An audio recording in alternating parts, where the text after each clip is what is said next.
Hello everyone, last time మనం IVF injections ఎలా ఇవ్వాలి, ఎందుకు ఇస్తామనే దాని గురించి మనం డిస్కస్ చేసుకున్నాం. ఇప్పుడు చాలా మందికి వచ్చే డౌట్, అందరికీ సేమ్ ఇంజెక్షన్స్ ఇస్తారా మేడం, అందరికీ ఐవీఎఫ్ ఒకేలాగా ఉంటుందా? So this is wrong. అందరికీ ఐవీఎఫ్ ఒకేలాగా ఉండదు.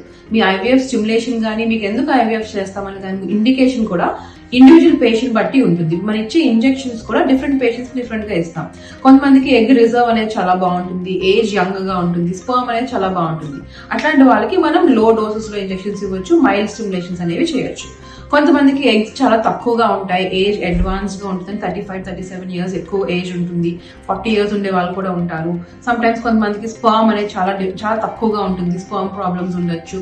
సో అలాంటి వాళ్ళకి డిఫరెంట్ స్టిమ్యులేషన్స్ ఉంటాయి. అంటే అట్లాంటి వాళ్ళకి కొంచెం మనం ఎక్కువ డోసెస్ లో ఇంజెక్షన్స్ ఇవ్వడం జరుగుతుంది.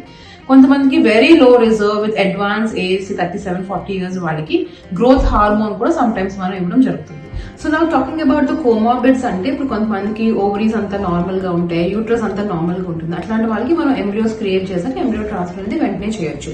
కానీ కొంతమందికి ఫైబ్రాయిడ్స్ అనేవి ఉంటాయి, ఎడినోమయోసిస్ ఉంటుంది, ఎండోమెట్రియోసిస్ ఉంటుంది, అంటే ఓవరీస్ లో చాక్లెట్ సిస్ట్ లాంటివి. ఇట్లాంటి వాళ్ళకి మనం లూప్రాయిడ్ సప్రెషన్ ఇచ్చుకొని ఆ కండిషన్ అనేది కొంచెం తగ్గించుకున్న తర్వాత ఈ ఎంబ్రియోస్ అనేవి మనం ట్రాన్స్ఫర్ చేస్తాం.